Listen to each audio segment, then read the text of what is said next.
birds flying high, you know how I feel.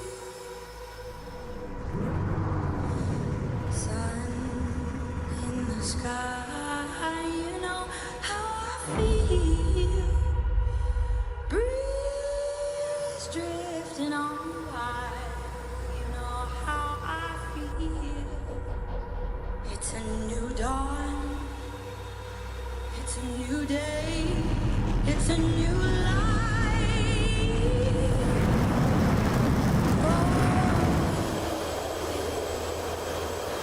And I'm feeling good.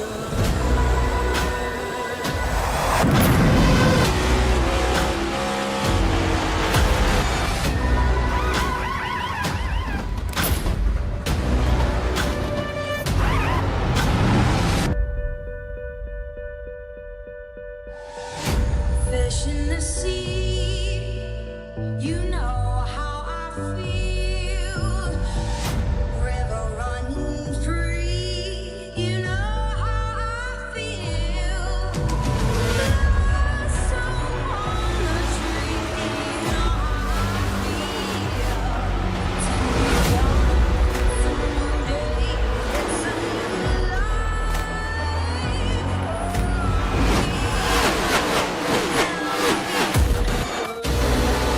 a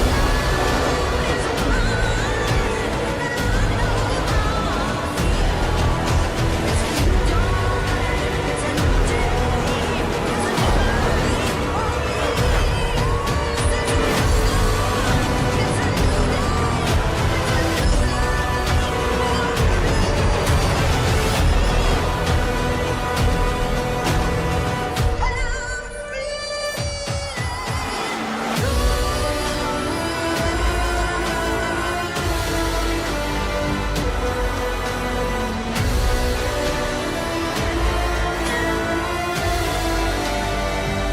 life.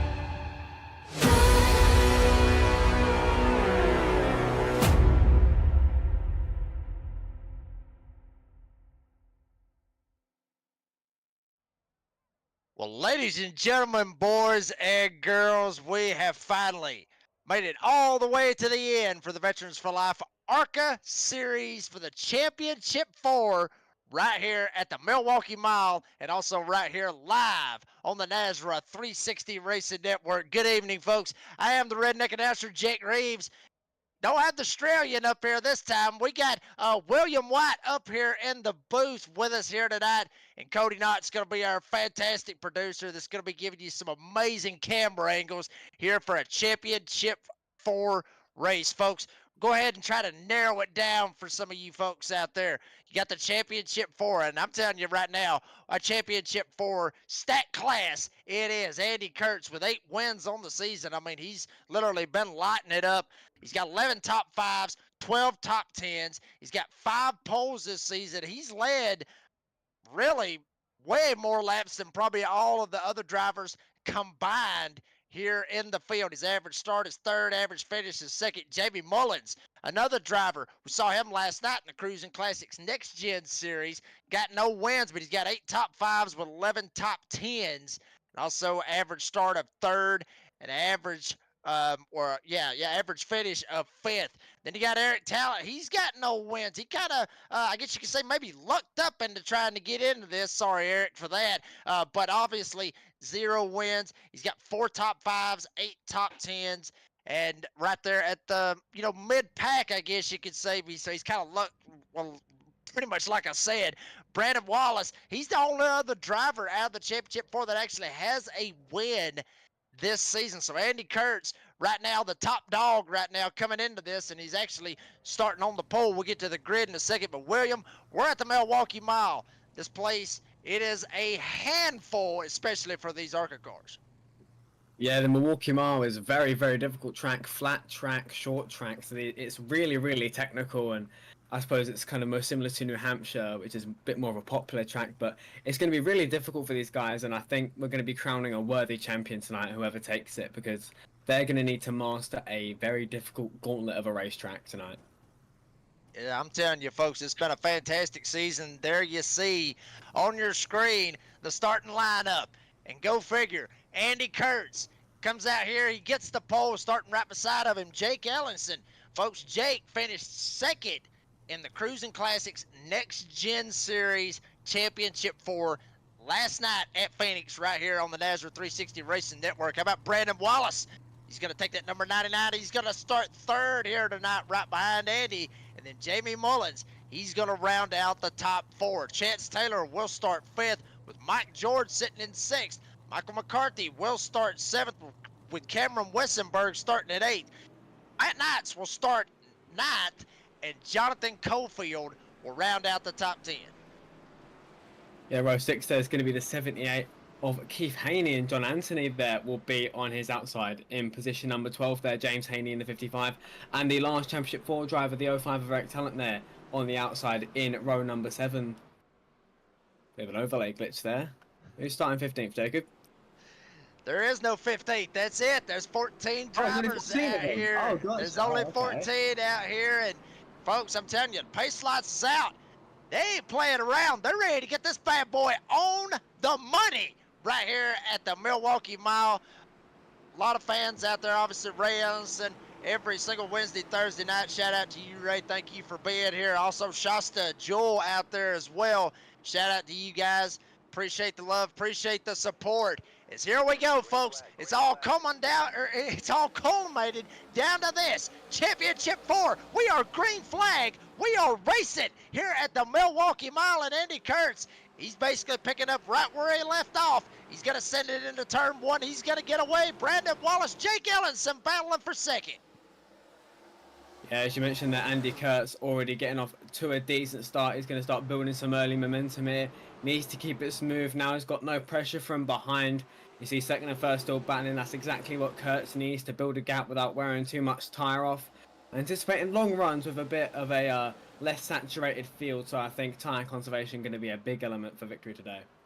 Yeah, it absolutely is. And also hearing out there in the live chat, Ray Ellenson, this is their home track, 15 minutes from the house. So how about that? Obviously, Jake knows a thing or two, I guess you could say, about trying to get around the Milwaukee Mile. Granted, he's not in the Championship 4, but he still has a shot, as good as any of them, William, to get out here and have a shot and try to get the win. But he's got basically the odds-on favorite right now of Andy Kurtz sitting right in front of him. Jake trying to hammer away, trying to get closer, trying to get up there, maybe pull a little intimidator right now on Andy Kurtz as they work their way off a 2. Yeah, Jake Ellenson, after Andy Kurtz got a really, really good getaway there. Jake Ellenson's done a really, really good job at closing the gap. He's closed the gap, trying to get past the number 8 of Andy Kurtz. We'll see how hard Kurtz fights it. Doesn't seem to put up much resistance against the flying number 27. Jake Ellenson takes the lead at the Milwaukee Mile on the end of lap 3. Andy Kurtz, I think, just playing the long game for the time being. Absolutely, Kurt's going to slip back right into the clutches of Brandon Wallace. Doesn't really matter per se where these drivers finish. All that matters for the Championship 4, is that as long as they end up beating the other 3 drivers, they will win the championship, folks. Kind of narrow it down for you. Andy Kurtz could end up finishing 11th in this race. The other 3 Championship 4 drivers could finish 12th, 13th, and 14th, and Kurtz would still get the title. That's all he's worried about racing. I think that's got a lot to do with why maybe he let Jake go right there. William obviously tried to go the long game as well, but I think that had a lot to do with him just going ahead and letting Jake go, saying that he is the faster car out there, but he's not worried about him. He's worried about Brandon Wallace right behind him. Yeah, Brandon Wallace there sitting in third, second in points as they run. Obviously, Andy Kurtz would win the championship if it stayed like this. I think Andy Kurtz not too worried about Jake Ellington, like you say, not burning his stuff up, trying to fight the 27, who's evidently trying to use more of his pace at this point in the race. As you see, Brandon Wallace there taking a bit of a tighter line into turn 1. They may be trying to save a bit of right front there with that shallower arc. But yeah, it's interesting to see how the Championship 4 Their approaches will be different. Obviously, Andy Kurt starting up the front maybe can afford to kind of save those tyres a little bit more and have more at the end. But someone like Eric Talent, a little bit deeper in the field, trying to make up some ground, might be going more aggressive at this point in the race. So it'll be something to watch over these century laps. I'll tell you this much, William. I don't know about a little bit deeper. I'm talking about all the way back deeper, way back there, actually letting Jonathan Cofield in the 57 slide right by. That's the battle for the 11th spot. And mind you, the other three drivers that's in the championship for Eddie Kurtz, Brandon Wallace, Jamie Mullins, 2, 3, and 4 respectively, where they're running on the track. And I mean, everybody basically, I mean, it's kind of William, this really gives us kind of an old school feel right here with these guys just kind of spreading out, getting single file, guys trying to get runs off of the corner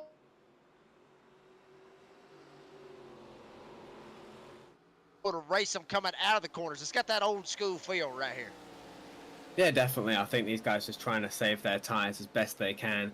They know that with a slightly smaller field of just 14 cars, they know that cautions are unlikely there.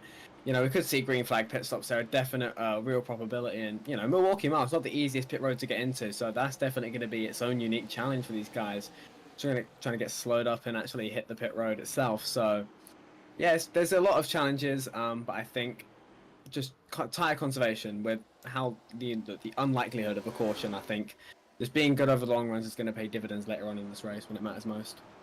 Absolutely, it will.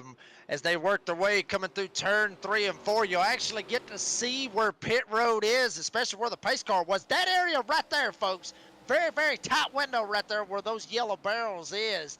I'm telling you, that's a hell of a pit road to try to be able to get down right there, William. I don't know if I could be able to pull it off. I'd end up hitting the yellow barrels, especially, with the track of how everything is. Obviously, 96 degrees for the track temp. Air, a little bit cool, but 96 degrees out here. Sun beating down, ain't a cloud in the sky. There you see the weather. I mean, that's what these guys is going to have to deal with. Got to deal with greasy tires out here, trying to be able to get the throttle down, use that egg that I talk about under the pedal all the time. And these tires will start to get slick, William, especially on this old racing surface. It's going to be interesting when they try to make their way down pit road. But up front, top 4 drivers, they're looking pretty good. They're starting to pull away from Chance Taylor, that being Jake Ellison, Andy Kurtz, Brandon Wallace, and Jamie Mullins. Yeah, that 4-car breakaway, including 3 of the Championship 4 contenders, definitely making themselves the favourites early doors here. But yeah, as you mentioned, the abrasive racing surface at the Milwaukee Mile definitely lends itself to tearing the tyres up a little bit. See Brandon Wallace taking a little bit of a peek to the inside of current points leader Andy Kurtz there. Gets quite a good run in the mid-corner there, might be looking for a move. The 99 on the 8 sooner rather than later. Obviously, 12 laps in, the tyres will be starting to wear, so the best tyre conservers will start to show some pace at this point. But definitely as we get closer to sort of potential fuel windows for these guys, we're going to see, obviously the guys who have saved their tyres, the best start to surge through the field, and, mistakes will be punished heavily. Pit road and the like, you really have to capitalize and maximize what you can get out of those pit road cycles. Absolutely, William. And I think right now, excuse me, as far as like Andy Kurtz, Brandon Wallace, and Jamie Mullins, right now, this is part of the game, I guess you could say, where these 3 drivers right here maybe trying to flex a little bit of muscle, at least for the other 2 drivers. Granted, Talent still sitting back in the 12th spot, but these guys want to try to flex some muscle between each other and maybe try to go ahead and show a little bit, maybe right here, of who the strongest car is of the 3 drivers, or maybe they're playing the Eric Talent deal of just laying back in the weeds, letting these guys go up here and show their hand. And then when it comes down to it, if, say, a caution comes out, everything starts to get stacked up and Talent can get up there, then these other 3 guys, they have absolutely no idea what Talent has got. That's going to be the interesting deal. A lot of strategies, a lot of mind games playing, which is something you really, really love to see in a championship race. Yeah, there'll be a lot of different approaches when it comes to maximizing long run pace, which is really, as I've said, it's going to be important. The decreased likelihood of a caution with a slim field. But I think the more aggressive approach is definitely probably going to pay dividends for the 3 of the Championship 4 that find themselves in the top 4, because Eric Talent's quite a bit of a ways behind, and overtaking is really, really difficult at this flat, short track here in virtual West Dallas, Wisconsin, as Eric Talent, he's gonna have to fight his way through a lot of traffic, even when he does, or if he does, save his tires, really, really well compared to the rest of the field. He's still gonna have to overtake, and that itself will use up tires. So I think the offset cost kind of isn't really gonna work for Eric. I think he has to just start getting aggressive now and try and make positions. And the bad qualifying, it's not helped him at all. But I think it's the best of the lesser of two evils, I suppose. Yeah, I mean, I'm actually looking at the times right now, William. I mean, he's not that far off, really, to say probably as your leader, Jake Ellenson. I mean, you look right now, Talent ran a 31.5, Ellenson running a 31.2, so about 3/10 off the pace. I mean, that's not terrible. It's not terrible, but at the same time, it's still not good either. He's got to be able to at least get up here, which Kurtz actually ran a 31.2. Wallace ran a 31.2. Jamie Mullins ran a 31.4. So, I mean, just a lot of different deals going on right now. But I'm telling you, Brandon Wallace is really putting some serious pressure right now on Andy Kurtz. He's trying to show him that, hey, you may be the odds-on favorite to win this sucker after 100 laps, but hey, I bet you back door, I want to show you what I've got here early on in the race. Yeah, definitely. I suppose this is going to be part of the mind games, isn't it, Jacob? Trying to dive to the inside, take a peek to the inside of your competitor. Just psych him out a little bit. Let him know that you're there. We see it in road racing all the time. You want to go for a move, someone just juke to the inside quickly and see if you can psych him out into a mistake. Maybe that's what Brandon Wallace is trying to do, but yeah, mind games are it's a very mental game. When you're fighting for a championship, it's high stakes, and when you're in the position of Andy Kurtz, you've got two of your championship rivals bearing down on you, wanting that position. It's really gonna take a toll, and you have to keep composed. And a fifth of the way through this race, it's really gonna be a kind of endurance race at this point, mentally and in terms of trying to preserve your car as long as possible. One thing I do want to mention about this, William, and I'm not trying to put any bad luck on Andy Kurtz out there for some of you folks out there in the live chat, all 14 of you strong. If anybody watched the Cruising Classics Next Gen Series race last night here on the Nazareth 360 Racing Network, the odds-on favorite to win that race was Brandon Evans. Evans had 5 wins in the season, but Evans didn't end up getting a win. Matter of fact, the winner of that race is actually in the live chat here tonight, which is the owner of Goat Locker, Patrick Drabby. So, really, the odds-on favorite's not really been the winner of the championship so far as we have seen since last night. As I mentioned, Andy Kurtz, 8 wins on the season. He is the odds-on favorite. He's currently leading everybody so far as championship 4 drivers go. What are we thinking right here, William? I mean, I ain't trying to put you on the spot or nothing like that, but do you think maybe that the trend may continue? It's hard to say early doors here because Kurtz, Wallace, and Mullins have all shown really, really similar pace. I mean, just this last lap, they were all within 4/100ths of a second of each other. So, they're practically inseparable on the racetrack, second, third, and fourth behind race leader Jake Ellingson. I mean, it's definitely possible. Andy Kurtz, as you mentioned, the odds-on favourite, 8 wins so far this season, got the pole, still running strongly in second as he starts to pull away a little bit from the 99, the 66 behind him, but he has to be there at lap 100. It doesn't matter how you do in the first fifth of the race, it's where you are when the checkered flag flies. So it's all, as long as the other 3 championship 4 runners are running, they can win this thing. Absolutely. Also, we was talking about pit stops, William, of how that will end up coming into play. Kind of give you guys maybe an idea of what's going to end up happening as far as pit stops goes. As Jamie Mullins still putting a lot of pressure right now on the 99 machine, that is Brandon Wallace. I expect, William, to see these guys go in probably maybe say about halfway. They might go in about lap 50. Then again, you may see some guys try to go in thirds.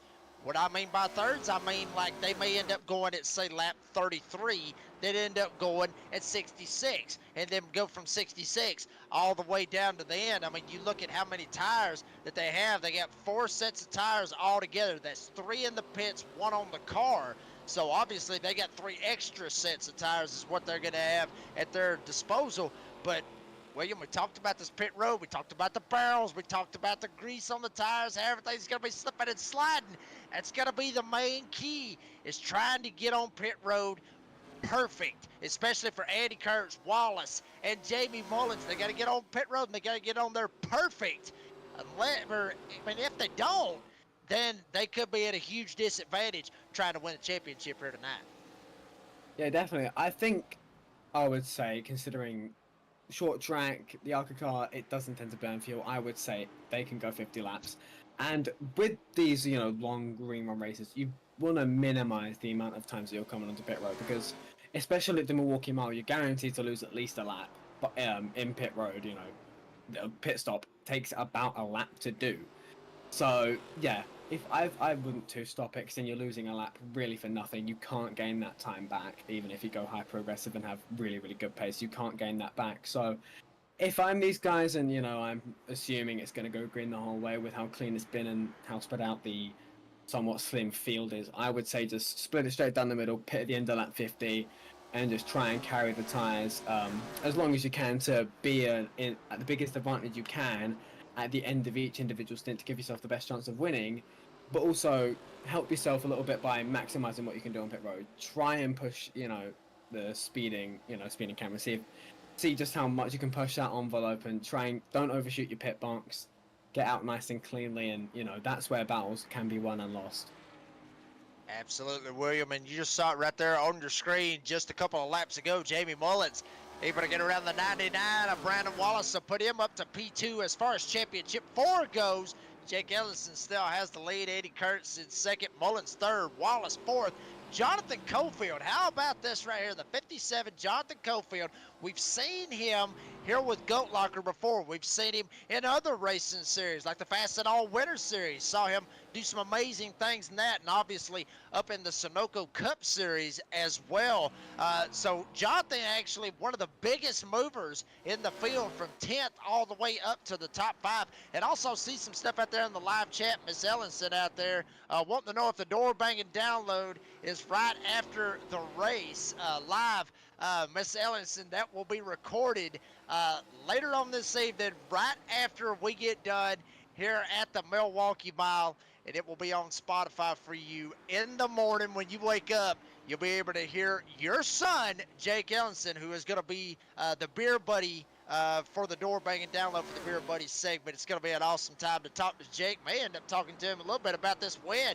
If he ends up keeping on, I guess, up here. Andy, about half a second back, not doing a whole lot right here, William. He's actually maybe closed in, maybe just a little bit, but, both of these drivers, they're damn near identical, the 27 and the 8. Yeah, Jacob Ellingson and Andy Kurtz, as you say, pretty much identical in terms of lap-to-lap pace. That half a second gap seems to be stabilizing. They're just a little bit quicker than the two behind them, Mullins and Wallace. But don't look now, but Jonathan Cofield, by about 0.2 of a second, is faster than both Mullins and Wallace. So he could be charging towards the podium sooner rather than later. Jake Ellingson, Andy Kurtz doing 31.4s. Cofield, just this last lap, did a 31.401, so he's looking at mighty quick at the minute in that 57 car. Yeah, he's doing a fantastic job up here. Not too many laps ago. Got around Chance Taylor. Hell, he's blinking all over the place, William. That's how fast that 57 is able to go out here on the racetrack. Our cameras they can't keep up with him, William. He is all over the place, blinking in and out, in and out. That just shows, I guess you can say, the speed that the 57 has. It's not really, folks. It's maybe a little bit of an internet connection that he's having a problem with. Just trying to add a little bit of entertainment. You know us, William. But there you see, Brandon Wallace trying to reel back in Jamie Mullins. Andy Kurtz, he's damn near long gone at this point. It's really a battle more or less for second right here as far as the championship 4 goes. That being Mullins, Wallace. Mullins slides up the track. Wallace tries to get down on the bottom side, maybe try to get a run. See if he can close up on old Jamie right here. Yeah, this is our closest fight on the racetrack. As of right now, the 66 and the 99, obviously about dozen laps ago or so, Mullins took that third place from Brandon Wallace. Brandon Wallace will definitely be looking to right the wrongs of that particular exchange, but at the moment, despite that small error from Mullins, it looks like their pace is about even, maybe slightly advantageous to Wallace. You see Wallace taking a little bit of a higher line there, trying to diamond the corner through 3 and 4 there, trying to make something different work. Obviously, this flat track lends itself to a bit of creativity and, you know, rewarding that for some drivers. So, riding on board with the 99, it's interesting to see the differences in approach as he runs really tight in 1 and 2, but then tries to wash up a little bit in 3 and 4. Yeah, I mean, there you see the wheel, obviously. Fantastic camera angles right here by our producer, Cody Knott, subbing in for the Australian Dean Biggles here tonight. Check out Wallace. I mean, there you see it, William. He drives in a little bit too deep, tries to cut the wheel, and then from there on, coming off of the corner, it's basically, I've heard this expression before. I'm not sure if you've heard it, called walking the dog. I've heard that numerous times coming off of the quarter. Basically, you're walking the dog back and forth, back and forth, back and forth, trying to make sure that the dog will stay in his own lane. I guess that's pretty much what I've heard from that. But, I mean, that's what all these guys is doing, basically, here at the Milwaukee Mile. There you see Cofield back there. Looks like he's kind of got the internet somewhat figured out in the 57. So still a good drive for him from 10th all the way up to 5th. Want to mention our other championship Ford driver, Eric Talent. Hell, he's at a serious, I guess you could say, a little bit of a traffic jam back here. There you see Mike George in the 4, all the way up against the wall. Talent trying to see if he can get around him. John Anthony has, in the 00, has actually gotten around Mike George. George trying to get up on him. Talent right behind George. This is a cluster back here. It really is, William, especially for Eric Talent, because he needs to get around each and every one of these guys if he wants to have a shot at any shot at trying to battle for a championship. Yeah, Eric Talent definitely in a bit of a hole at the minute, stuck behind Cameron Wiesenberger, John Anthony, and Mike George. They're 8th through 10th. Their Talent sitting in P11. Just outside the top 10, that 05 machine. You see Talent going a little bit higher, just trying to get some clean air, trying to get the front downforce in. He's through the corner to get the run on Mike George. He's definitely getting the runs, but he just doesn't have the distance. He does move to the inside of the number 4 here, the 05, but trying to move into the top 10. Eric Talent takes a peek to the inside, doesn't send it in very deep, doesn't get the position on that particular occasion. So Mike George holding on to P10 for the moment. And, William, we've seen a lot of drivers, especially at short tracks. It doesn't matter what league it is basically in. It could be DSR Electric Truck Series. It could be the Concerns of Police Survivors Truck Series. Hell, it could be the Blanchard's Xfinity Series. It does not matter. Eventually, tempers will start to flare. You're starting to get impatient. You're starting to get irritated when you're running at the back like, wow, Talent almost ended up cleaning out George. But George able to go up the track. Talent had to get out of the gas big time. He almost ended up left rear hooking him. But up front, we were seeing the battle up there between Jake and Andy. Jake, he's looking good. But back to what I was talking about, William. Eventually, tempers, you're going to start to get irritated. You're going to start to get a little bit ill back here, especially for Eric Talent back there in that situation. This is where we may end up seeing the caution happen back here, if there was one. Back here with Talent, George, and Anthony, because Talent, obviously, he's very, very frustrated. And to be honest with you, it's by his own doing because he never did put down a qualifying time. Yeah, definitely. But, the short tracks, as you say, they kind of breed that agitation and irritation in drivers, especially when they're stuck behind others. But I think when you consider the context and the circumstances of Eric Talent's current situation, he's almost halfway through a race where he hasn't really gone anywhere. He's kind of stayed in and around that P11 spot all race long after, as you say, not putting down the qualifying time, and it's been really difficult for him to overtake the 3 in front of him, the Wiesenberg, Anthony, and George in 8th, 9th, and 10th. And we've seen that mistake a couple laps ago where he got in really, really deep into the corner, almost hit the 4 there, had to get out of it. And as you mentioned, he is now around 2 seconds behind that pack in front of him, 16 seconds off leader Jake Ellingson, who himself is coming under a little bit of pressure from Andy Kurtz. Now the gap just less than 0.2 of a second. Yeah, William, I was fixing to say that. Andy has sent it into 1 and 3 numerous times over the past 2 laps, and has actually closed the gap, got up on the back bumper of Jake Ellingson. They are catching a lap car. That is the 64 of Matt Knights. You'll see him on your screen right there in front of both of the drivers. Kurtz getting up into the back bumper. Andy may end up being a little bit aggressive right here with Jake Ellingson. Not necessarily what I would end up doing right here, William, because, he's got to have the mindset of, yes, I'm running for a championship. These guys that I'm racing against, they're 2 and 3 seconds behind me.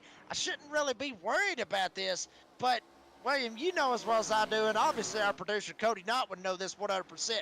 We're racers at heart. Each one of us, we get behind the wheel, we think the same thing. We don't care. We just want to end up winning the race. We want to be the first one to the checkered flag, and I think that's exactly what Andy Kurtz is trying to do right now as they're trying to work their way around some lap traffic, that being Matt Knights. Yeah, definitely. As much as Andy Kurtz is kind of comfortably holding the championship as of right now, knock on wood, don't want to cast a curse in, but he's definitely the fastest car on track right now in that lead pack, really putting Jake Ellingson under some serious pressure. But yeah, it's going to be interesting to see how Kurtz handles this, because obviously he doesn't have to get massively aggressive, but he's getting right to the back of that 27, definitely showing his hand and showing his pace. At the moment, as we're approaching, lap 46, might only be a handful of laps to go in this particular stint before these guys elect to come down to pit road. You see Andy Kurtz there as right on board, gets a really, really good exit through the mid corner and into the exit of the corner there. Jake Ellingson just pulling away a little bit on that particular occasion. Andy Kurtz really sends it in deep with a shallower arc there, trying to conserve that right front and get the exit off the corner. But yeah, all the time it's putting Jake Ellingson under some serious pressure, but I don't think he has to be too aggressive for the time being. I think he's comfortable where he is. I don't know about that. Andy Kurtz down on the bottom of the racetrack. Took a shot. Ellingson, whoa! How about that? Shut the door on Andy Kurtz. Jake Ellingson, he doesn't care that that Andy Kurtz is running for a championship. Jake don't care. Jake wants to try to win this race here tonight, which we talked about. Home track for Jake Ellingson. So a little bit extra pride, I guess you could say, trying to get out here and win at the Milwaukee Mile. Folks, we was going to take a commercial break, but I mean, hell, we can't go to a commercial with a battle for the lead going on, and especially closing in on some pit stops here very, very shortly. So we're going to have to stay right here for just at least a little bit longer and see how this plays out between Andy Kurtz and Jake Ellingson. They're putting on a show right now, William. They really are.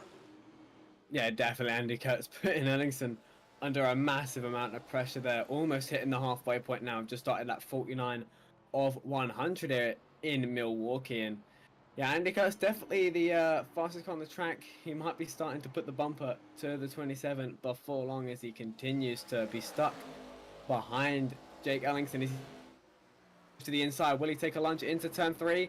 Ellingson gives him the space. They are side by side for the race lead, and Ellingson concedes it. He doesn't want to be fighting the championship leader too hard. Andy Kurtz, just before the halfway point, inherits the lead, and Ellingson coming down into pit road. This is what I was expecting right here. Coming to lap 50, Jake Ellingson going to go ahead and split the race in half and go ahead and jump down. Go ahead and get him 4 fresh tires, fill it up full of fuel. And I mean, William, mind you, with all that battling that Andy Kurtz had right there with Jake Ellingson, that actually opened the door for Jamie Mullins and Jonathan Cofield, who's actually got around Brandon Wallace to be able to sit in the 3rd spot now that Jake ended up going down pit road. That right there, all that battling with Jake trying to hold off Andy right there, that actually closed the gap for Jamie Mullins. But now, slowly, very, very slowly now, Andy Kurtz starting to pull back away from Jamie Mullins. It's actually Jake has just now pulled out on the racetrack, going 1 lap down, obviously, to the leader, that being Andy Kurtz. But check out this right here, William. This is going to be awesome to see right here, because Andy, he's on old tires. Looks like he's going to stay out. Watch this. I mean, just watch what happens right here, folks, especially with fresh tires and old tires. So we see a couple of drivers going down pit road. Jake just sends it in hard. Look, I mean, no contest. That right there is what the Milwaukee Mile will do with old tires versus the new tires. Yeah, definitely. Newer tires, when the abrasive racing surface really shoots the tires. I mean, you saw some of the laps. These guys were doing nearly 32, so that's over a second of fall off. So Jake Ellingson's going to overtake Andy Kurtz like he's standing still. Kurtz now finally takes to pit road after 3 laps after Ellingson did, and 1 or 2 laps after his championship 4 rivals Mullins and Wallace also did. So Kurtz might be the victim of an undercut at this point in the race, but he could also take those positions right back on fresher tires. So this is where the strategy really starts to play a big role in this race. Absolutely can. Andy Kurtz down on pit road. There you see Jamie Mullins working his way through 3 and 4, just now coming off of 4. Andy Kurtz just now pulling off a pit road. William, you might have called it right here. Here comes Mullins.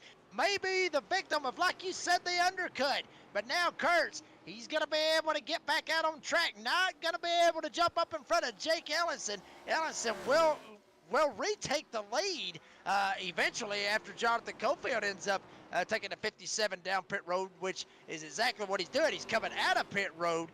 So we'll see how this all ends up playing out right here, folks. Is obviously there you see Cofield coming off of pit road.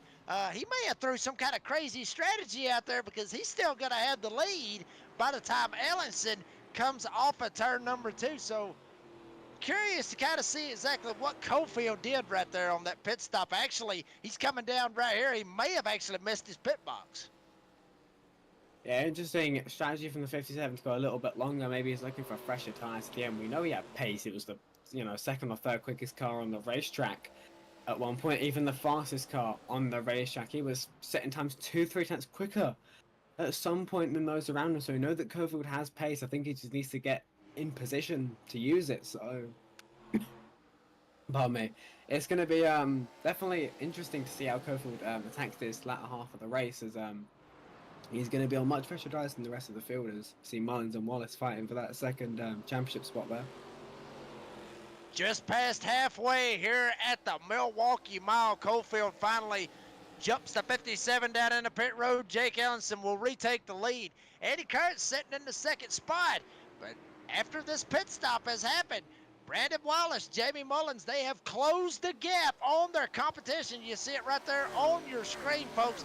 We're going to take a quick commercial break. We got to pay some ads. I know it's a bad spot to do. It's Mullins. Hold up. Mullins going for a second in the championship 4. He's going to slide it around Brandon Wallace. This may be the opportunity that Mullins may need. It looks like he is going to be able to get clear of Brandon Wallace, and that's exactly what he's going to do. So Mullins will go to 3rd. Wallace goes back to 4th. Now, folks, we got to pay some bills, but we will be right back with the conclusion of the Veterans for Life ARCA series here at the Milwaukee Mile. Don't go anywhere.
And folks, there you just saw Premier Racing Setups, the very first ad.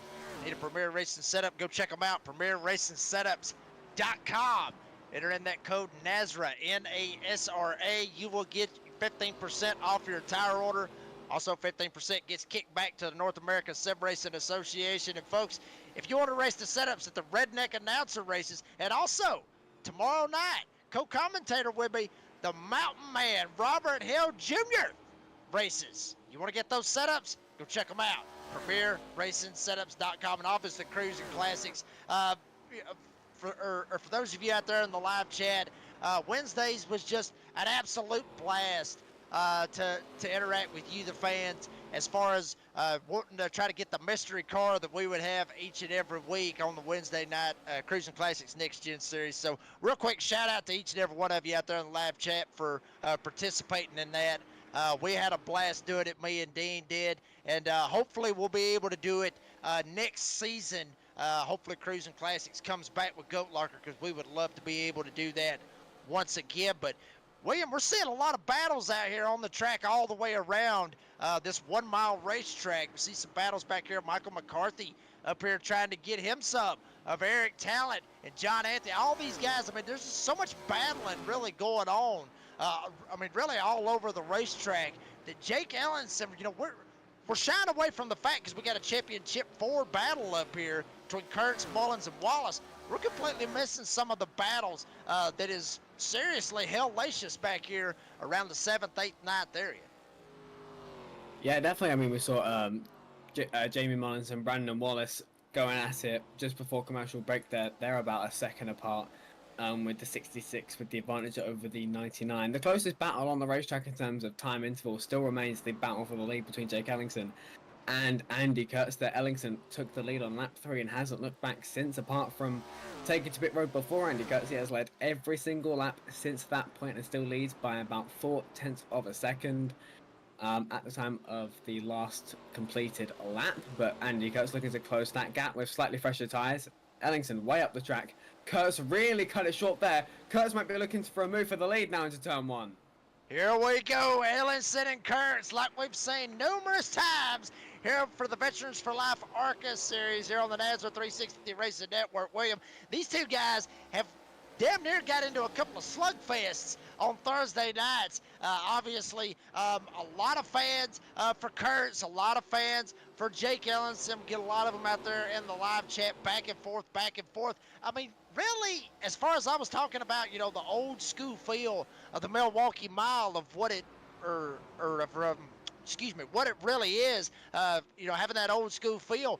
This is like an old school rivalry, I guess you could say, between Jake and Andy Kurtz, basically like a Jeff Gordon, Dale Earnhardt deal. As you saw, Jake tried to see if he could block him all the way down to the white line, getting very, very aggressive up here with less than 40 laps to go between Ellenson and Kurtz. Kurtz has got to be very, very careful right now with Ellenson. Look at this, blocked him. He tried to shove it down into him right there. Jake almost ended up getting turned going into turn 1, and this is going to open the door for the 66. He is closing the gap, William. Jamie Mullins is fixing to make this a 3-horse race. Yeah, this is a really massive scrap for the lead. Andy Kurtz trying to find any opening to the side of the 27, but Jake Ellingson really insistent on not letting the 8 get to the inside of that 27 machine. We know that the 8 is on about 3-4 laps fresher tyres than that of the 27 of Jake Ellingson. Now looking from the cockpit of the 66, that's Jamie Mullins, second in the title race as things stand, third on the racetrack, just behind current points leader Andy Kurtz. He's right behind the 27. I think the aggression's going to ratchet up as Mullins begins to close in. Kurtz just wants to put a car between himself and his nearest title rival, being Jamie Mullins. That would be super important, especially with how difficult it is to overtake at the Milwaukee Mile. But Jake Ellingson not making life easy at all. You know, I will say this, William. I think this has got a lot to do with Jake Ellingson, Jamie Mullins, being friends within the Goat Locker organization, to be honest with you, because Andy Kurtz, he kind of came into this, his very first season here with the ARCA series, here on the Thursday Night Series. Jake and Jamie, I mean, hell, they've been racing here with Goat Locker for quite some time. So I think this is all, I guess you could say, more or less according to plan right now. I think Jake is actually trying to hold Andy up. That way Jamie can get up there and maybe snatch away second place and obviously snatch away the championship. Maybe Jake even lets Jamie go and then tries to hold up Andy Kurtz. Only time will tell as we're closing in this time around. 30 laps to go, 30 miles left here in the Veterans for Life ARCA Series season. Andy Kurtz trying to get a little bit aggressive right now with Jake. He's took a couple of shots. Jake's put a couple of blocks on him. I got a feeling, William, eventually if Jake ends up putting that many blocks, eventually Andy's just not going to lift. And I got a feeling Jake may end up going around. It's definitely a probability. I mean, as you know, these two continues to scrap, that's obviously going to put the ball in Mullins' court there as he continues to close that gap while the 27 and the 8 fight for the race lead. The 66 will be just waiting in the wings. You see Kurtz there gets a really good exit off of turn 4. He's looking to the inside. Ellingson throwing another block there, not letting Kurtz get to the inside. Ellingson retaining the race lead by any means necessary. Mullins may be trying to use this scrap as an advantage there. He lays about 3/4 of a second behind these two, Kurtz and Ellingson, fighting for the race lead, but there's only going to be about 28 laps to go when they get to the stripe. If Ellingson continues to throw these blocks and hold up Kurtz and potentially drop him into the clutches of his title rival Mullins, I fear Kurtz may have no choice but to start getting aggressive and try and move the 27 out of his way. Yeah, and it's like I was talking about, William, a while ago with the old school feel, obviously, that Milwaukee brings out. Obviously, the Veterans for Life ARCA cars, or ARCA cars in general here on iRacing, kind of gives it that throwback old school feel as well. It's like I was talking about the Gordon Earnhardt rivalry. William, I mean, it was really big between the Earnhardt fan base and the Gordon fan base, back and forth, always wanting to fight one another. I mean, hell, they was wanting to fight each other literally at racetracks, calling each other out. I got a feeling that's what we're going to end up seeing right here. Obviously, Andy running, I guess you could say, the Budweiser cutters, so we'll go ahead and make him as the Dale Earnhardt of this deal. And then obviously Jake, he would end up being the Jeff Gordon deal. So, Dale Earnhardt moved a lot of people out of the way, William. I mean, if he is going to be that intimidator, that Dale Earnhardt mentality, Jake better watch his back bumper, because Andy might not be playing with him like he was talking about. Yeah, definitely. I think Andy might be forced into a situation such that he really has to ratchet up the aggression. We're 3/4 of the way through the race now. Not a lot of time left for Mullins to catch Kurtz and try and take away that championship lead that Kurtz has held since the drop of the green flag. But if Ellingson continues to kind of drop into the clutches of the 8 but continue to throw those blocks, it could hold the pair of them up and bring the 66 right into it. So there's definitely a lot at stake here, and a lot of different factors in this particular scrap for the lead spots. But for now, as it begins to die down, I think the ball is definitely in Kurtz's court, as he's not really getting the runs on the 27, which isn't really allowing the 27 to hold up the 8 as much, and the 8's gap to the 66 is kind of stabilizing around 3/4 of a second at this point. They are closing in on lap traffic. That is the 64 of Matt Knights. Not too far up the road, right up there in front of Jake. And, you talked about it. Andy not being able to make those shots at Jake. But, hell, it's not over yet. Jake goes a little bit high. Here comes Andy Kurtz. Tries to see if he can get a run. There you see Jamie Mullins. He sees the championship literally right in front of him, William. It's like a damn carrot. It's just dangling right there in front of him. Jamie wants to get up here, have a shot at this right here. Obviously, Jake trying to see if he can maneuver, do what he's got to do, try to maybe help Jamie out. But, he can't screw himself. He's got to make sure that at least he can get the win for himself here at his home track. So, William, that's why we love Goat Locker. That's why we love iRacing. That's why we love anything to do with racing, honestly. But, really, that's what we love about Goat Locker is there's so many storylines each and every week with each one of these drivers. You got the hometown favorite right here, Jake Ellingson, trying to get the win. Andy Kurtz, hell, he's trying to go for a championship. And then also, sitting back there in third, you got Jamie Mullins, good friends with Jake. Jake trying to help him out. And, oh, yeah, here's Matt Knights, a lap car right here in front of the leaders. Yeah, this could have big implications for the leaders, as Matt Knight's there in the 64, getting overtaken now by the 27. Ellingson to the inside. Kurtz trying to follow him through. Knights courteously moves to the outside. He could be letting the front two. He might even be able to let Mullins go all in the same breath. He does, so the 27 or the 66 unable to use the lap car as a pick there to try and dethrone Andy Kurtz from that championship lead, but still they fight for the race lead with just a 5th of the race to go. It is lap 80. There'll be 20 to go when they get back to the checkered stripe. And yeah, not much time left for Mullins to make something happen as he continues to try and eat into that gap that he has in front of him to Andy Kurtz, championship leader, as Kurtz tries to get past current race leader Jake Ellingson.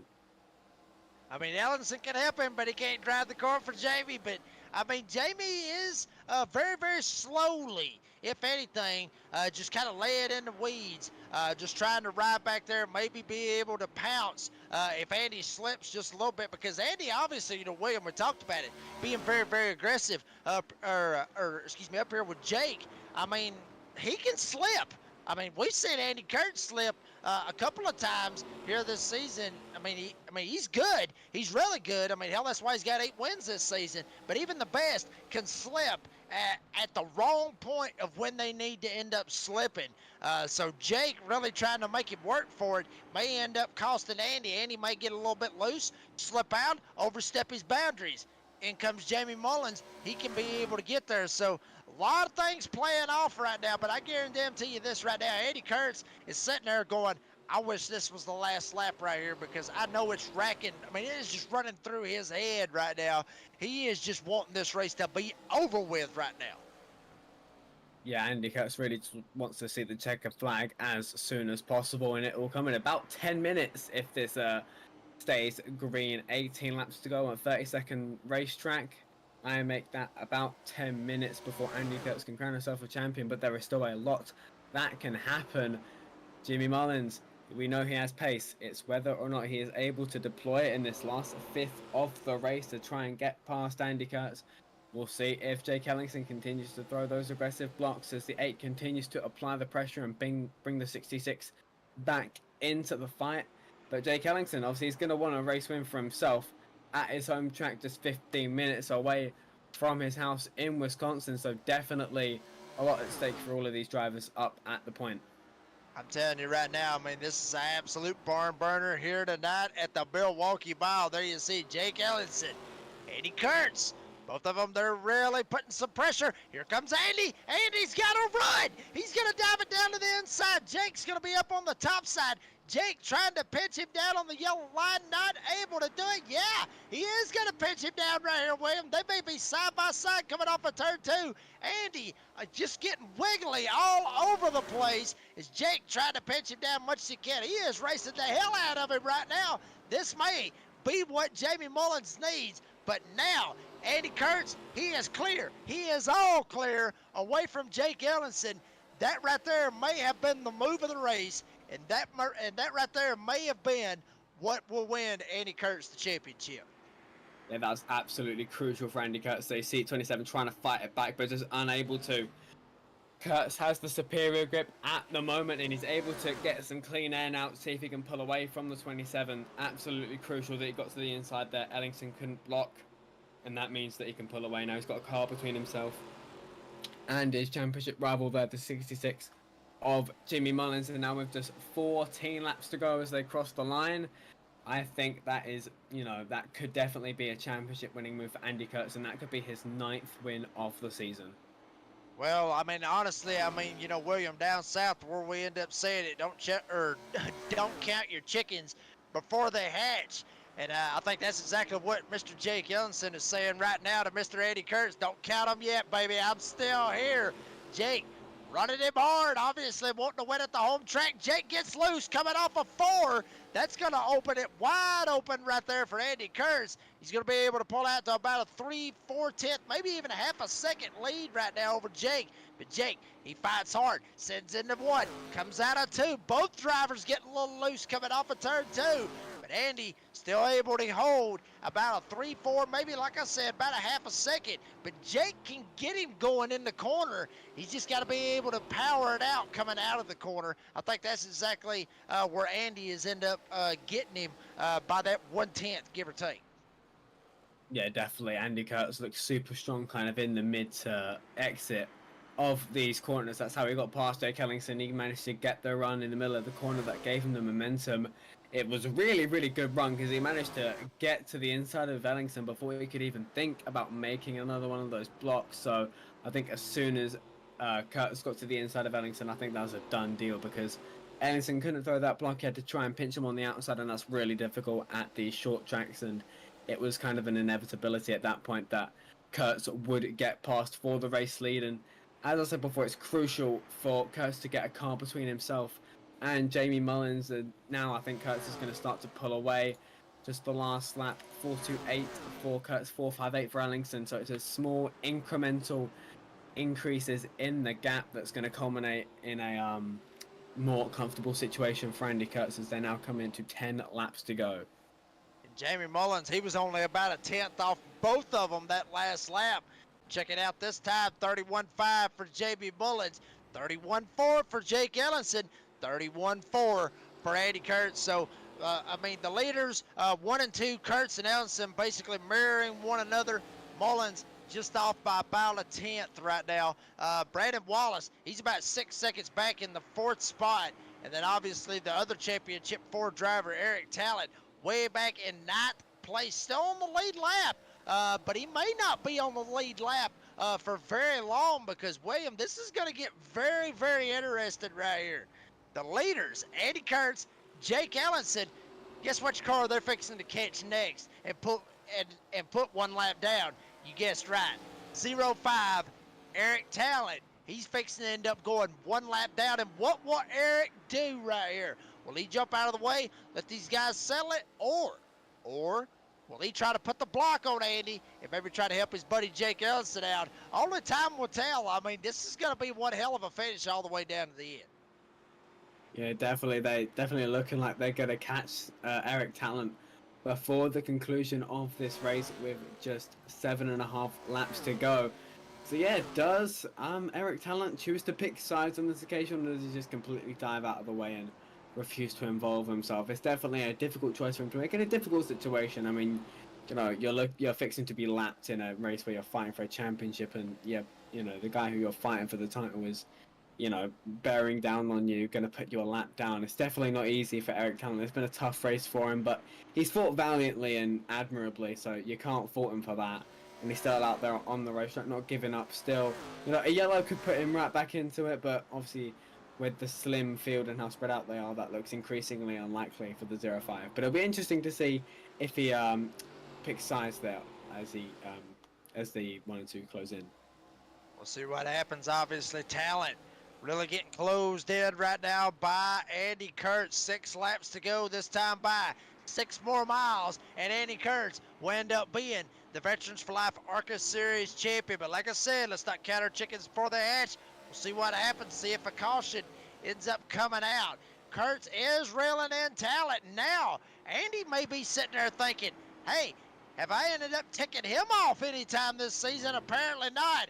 Talent goes way up the racetrack, lets Kurtz go.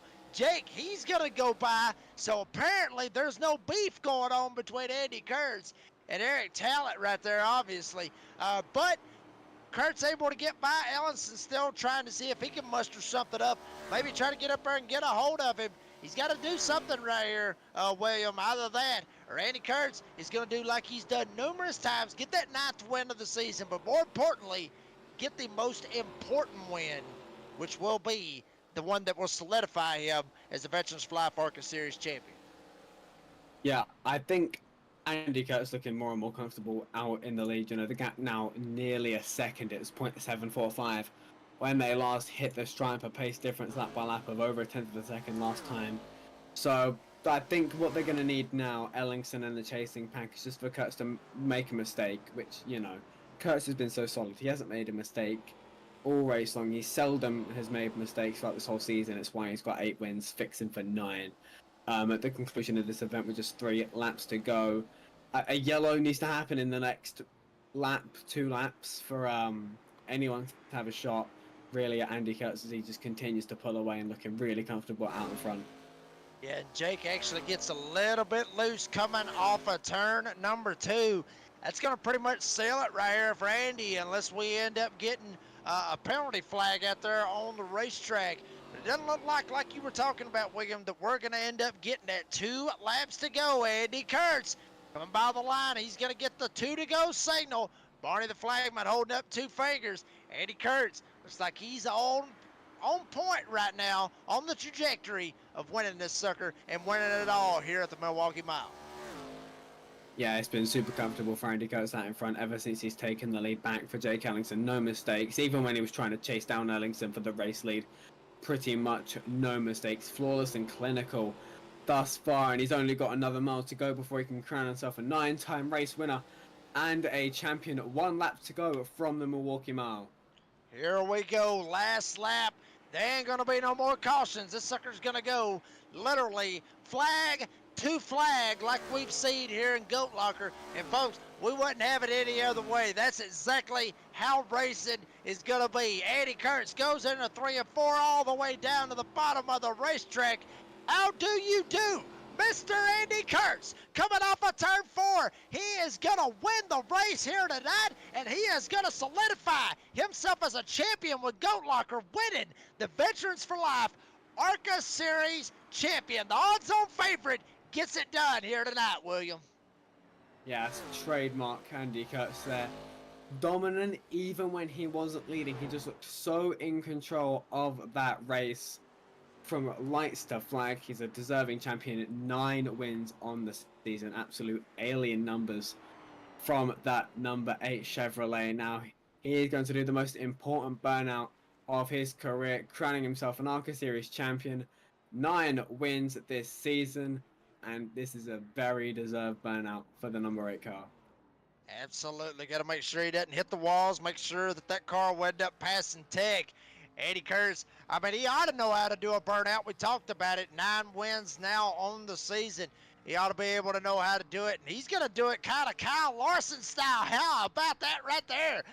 He's going to try to go all the way down the front stretch right here, William. He's going all the way down to there. Oh, he spins it out. I thought I was going to have to call it all the way down to turn 4. That would have been awesome. Hell, here he goes. He's going to keep going. He's going to get past the line. Maybe try to get to pit road. But, I mean, hey, the way I look at it, you win 9 races in the season, and then you end up winning the championship and the championship race out of that right there. I think you ought to be able to burn it down however you want to. If you want to burn it down out in the infield where the campers is, you want to burn it down out there, I think you ought to be able to do it. Yeah, definitely. I think he's deserving to celebrate however he wants. He's going for turn 4 and 3 now. I think he wants to do a bit of a Polish victory lap here.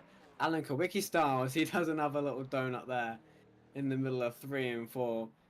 Definitely strutting this stuff out there on the racetrack as he's done all season long. Even during the victory burnouts, he just shows how brilliant he is behind the wheel of a race car. Another donut there for the number 8 machine. So yeah, that is awesome stuff to see. You know, creativity in the celebrations. I think deservedly so. As we mentioned, 9 wins. Celebrate however you want, Andy. Absolutely gets it done. I mean, hell, he's going to burn down for at least, I'd say probably, well, William, what do you think? Probably burn it down for maybe about what, about 2 or 3 minutes? I think that gives us a good chance to go ahead, pay some bills. Folks, we haven't had a lot of commercials, but we're going to have to try to throw one at you real quick before we end up talking to the podium finishers. Don't go anywhere. We will return.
Folks, we're back here at the Milwaukee Mile.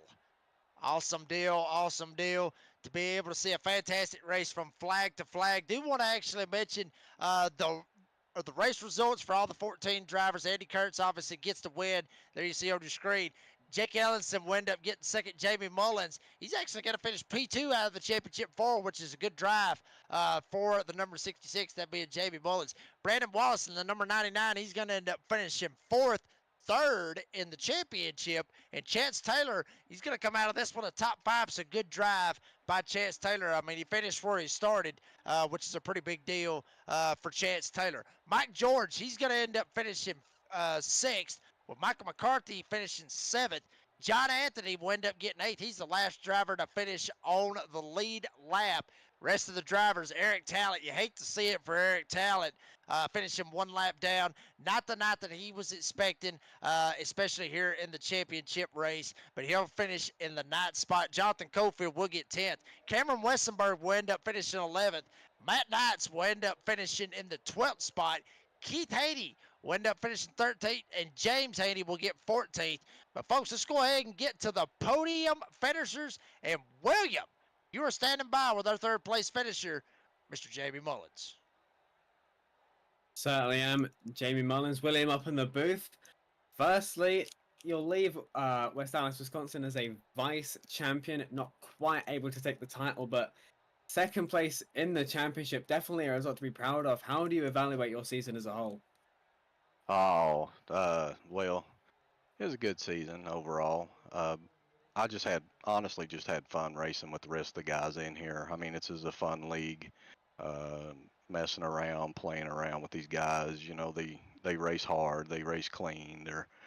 You know what, most of them here, they're out learning the cars just like I was. It's the first time I really drove this car, the ARCA car. So to run a full season, of course, you know, Andy was on another level. Congratulations to him. I think it was his. Us other 3 was just there to make it a 4, make it 4 people. So honestly, I had a great time. I really did. I really enjoyed it. I learned a lot.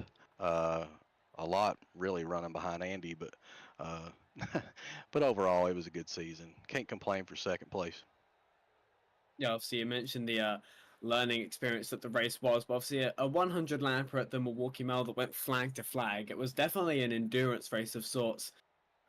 Really, as soon as the green flag dropped, everyone got very spread out. Obviously, what did you learn behind Andy, and what do you think was that missing piece of the puzzle that kind of got him the win tonight and mean that you couldn't quite get it done? Well, I learned a lot just about, like I said, running behind him to see where his entries was, to see how he was, you know, exiting the corner, to see if I could do anything with him. But he was just so really good off the corners that I just had nothing for him. I don't know if I was just entering too hard or not letting the car roll a little bit further. I don't know. I don't know what the missing piece was, but it felt like it was probably about 30. I was missing 30 horsepower somewhere that he had that I didn't have. But no, overall, like I said, it was a learning experience for me. I really enjoy this league, enjoy racing these guys in here, and I really hope that we put on a great show for these. But coming in, you know, I knew it was either he was going to have trouble or not show up for the race, and that's really the only way we was going to have a shot. But he dominated all season, so I can't, you know, I'm not ribbing him at all on it because he dominated really the whole season. This was his season. It was his to lose, and of course he come out not only with a win but the title too. So congratulations to Andy, congratulations to Brandon, Eric, the other guy into the Final Four with us. It was a good race, but yeah, I mean flag to flag, that was amazing. I did not expect that, not especially not here. But everybody raced with respect. They gave us plenty of room to let us race it out upon ourselves, and that just goes to show the testament of the guys that we have in this league. Yeah, it was definitely an awesome race, super clean, and I was surprised myself that it went flag to flag, especially for a 100 lapper. But just before I let it go, Jamie, obviously there's a lot of work that goes on behind the scenes. Who do you want to thank for getting that 66 up onto the podium tonight?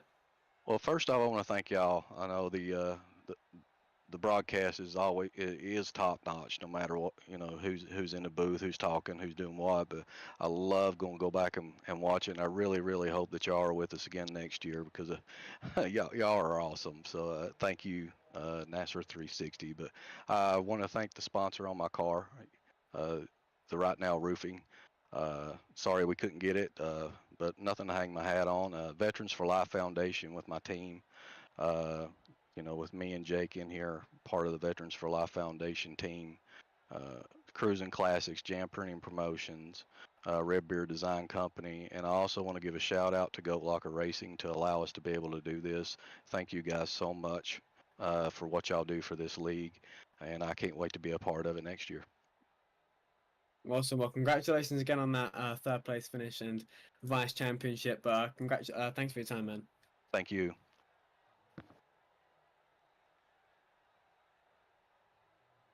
Well, alrighty then, Jamie Mullins.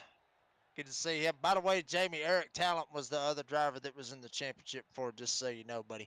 Uh, I'm sure a lot of people out there in the live chat are probably going to be laughing about that one right there. But let's go ahead and bring up the man that, I mean, go ahead and bring up Jake Ellison. I mean, Bud, damn, you almost had it. I mean, you almost was able to get the hometown win here tonight at the Milwaukee Mile. Tell us about it. Oh man, I was pushing for it, that's for sure. And what it came down to is just me getting loose in turn 4, and that's when Andy got underneath me, and that's all she wrote. And then I couldn't catch back up. It was fun though. Big congrats to Andy on the championship. And all the championship drivers and all the ARCA drivers that come out every week and race. With us in this series. It's been a blast all season. Can't thank the guys enough for that. And Jake, I mentioned this actually on the broadcast. Obviously, you and Jamie being good buddies and everything else. I did want to mention this because, I mean, obviously, hometown track, you want to try to get the win here tonight at the Milwaukee Mile. But, I know you're blocking him to try to win the race, but, I mean, was you also trying to block Andy Kurtz to maybe try to help Jamie Mullins get up there and snatch the victory from Andy? I tried for a little bit, but our pace trying to do that was, I don't know what Jamie was doing. I think he burned up his tire a little bit too much early in the run. And towards when Andy started catching up, I started backing up the corner further, trying to back him up so Jamie could catch us. But he just kept falling further and further behind. And then I was like, well, let me just try to get the race win here. And I think that's when I pushed it just a little too hard. Sometimes you jump the cushion. That's what happens sometimes, Jake. But I mean, still second place home track. You can't complain about that. But Jake, before we let you go, you got any sponsors, any shout outs you want to thank for making it possible? Oh, I definitely got to thank Veterans for Life for coming on board to being the title sponsor for the ARCA series, and sponsoring this number 27. They've been great all year, and the things that they do for veterans, it's pretty awesome. Then I got to thank Jam Printing and Promotions, Cruising Classics, Red Beard Designs, Premier Racing Setups for the setups for Friday nights, Podium Esports for doing the broadcasts on Fridays, V-Speed on for the Xfinity series on Tuesdays, and then last but not least, the NASR 360. Can't thank you guys enough for doing Wednesdays and Thursdays. It's been a great season. Watching the broadcast back, you guys do one hell of a job. Couldn't be happier with everything that's going on in GLR. And stay tuned. We got some summer series that we're coming out with, and we'll get it ramped back up for the official series in August, hopefully. Jake Ellison ends up finishing second here tonight at his home track. And also, Jake Ellison going to be the next guest on the Door Bag and Download coming up right here after the race. Obviously, it'll be recorded, and we'll put it on Spotify for all the fans out there to see. But, Jake, appreciate your time, and heck, we'll see you here in about 10 minutes probably. So that's all I know what to say on that one. Oh, man. I'm telling you, man, Jake, I mean, he's awesome. He really is, man. He's awesome. But I'll tell you another man. Guess who else is awesome? Bring him up. That's the champ here for the Veterans for Life ARCA series. Mr. Andy Kurtz gets the ninth win of the season. And Andy, It was the most important one, baby. You was able to bring home the championship. How does it feel? Feels awesome. Yeah, definitely a really good season. Really all season long. It's been a great time racing with everyone. Yeah, I knew this track would be really tough. Just never really ran much here. I only ran here in the trucks once, so knew I'd have a lot of learning to do in practice. And yeah, it's tough too because like behind Jake, I know that I'm racing for the championship and didn't have to beat him, but at the same time I really wanted to win the race, so had to be really patient with him there. But yeah, super excited to win the race too. Yeah, I mean, awesome. To see all that go on, and me and William. I mean, we were talking about this, Andy. Obviously, Jake was leading. Jamie was back there behind you and everything else. Did you feel like that I might be in a bad spot right here? I may be in a screwed up spot to where, Jake's trying to hold me up. Jamie maybe can try to get up here and try to pass me. I mean, did you have that thought in your mind like, oh hell, I gotta go? Yeah, a little bit. I mean, Jake, he's racing for the win, but at the same time, he blocked me a couple times when I had a run on him, and then I was looking at my relative like that's all cool, whatever. I don't have to beat Jake, but Jamie's half a second behind me now. So yeah, at some point you got to go. But Jake was really fast. I just caught him on both times I passed him. I just caught him on him making a little mistake in 3 and 4 and getting loose. So yeah, just like I said, just it was tough mentally just because you really got to be patient and kind of think bigger picture, know who you're racing and what you're racing for. Andy Kurtz, the champion here for the Veterans for Life ARCA series. And Andy, before we let you go, man, you know how to do this. You've done it 9 times this season. Go ahead. Anybody that you want to thank, any sponsor shout outs for making the championship, not only the win, but the championship possible here tonight. Yeah, man. Yeah, I want to thank I want to thank my teammates at Bandit. Brandon had an awesome season.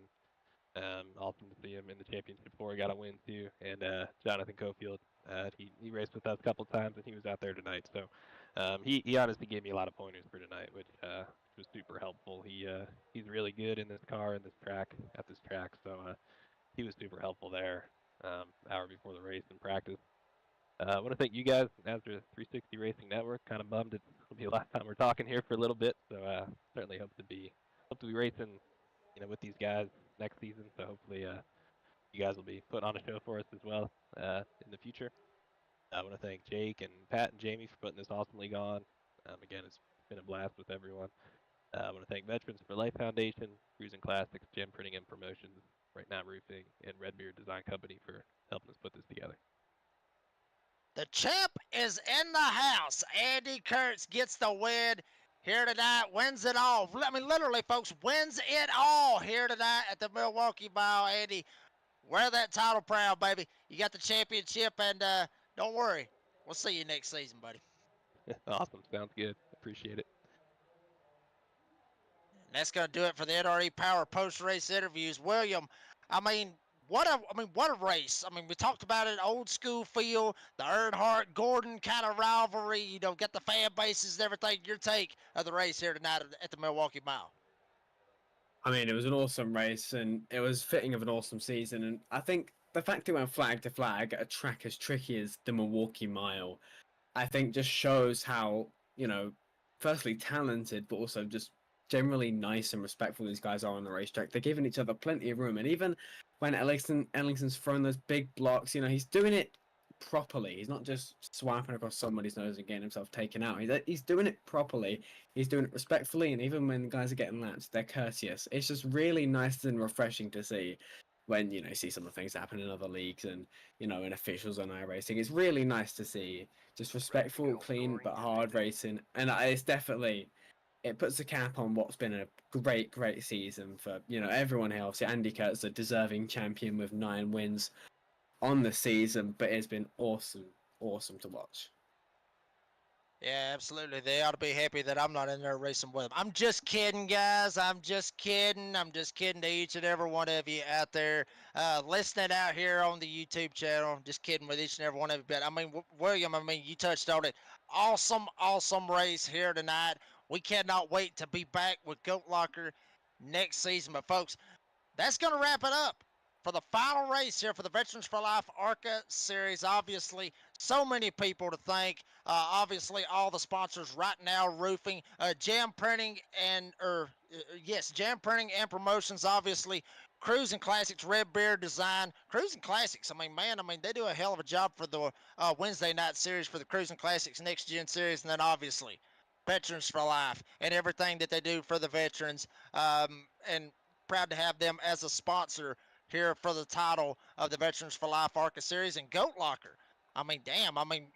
Patrick Drabick, all those guys, Jake Ellison, all those guys, for putting on a show, each and every night, being able to manage all the stuff within the racing league.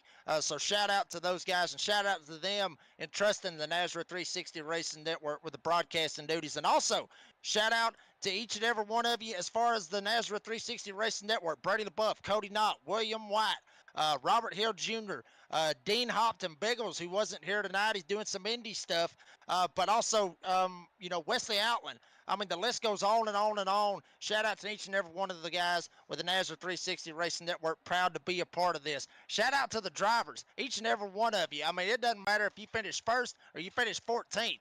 Every single one of you. Y'all put on a hell of a show each and every week, and y'all are the stars. We're just the ones calling the action. And also, can't forget them, the fans, each and every one of you out there in the live chat supporting your favorite driver, your family member, your friend, your colleague, however you want to look at it, each and every week. Shout out to you guys, and we love you, and we mean it. I know y'all said it in the live chat, you love us. Well, we love you guys too, and it's been a blast this season, and cannot wait to get back to Goat Locker next season.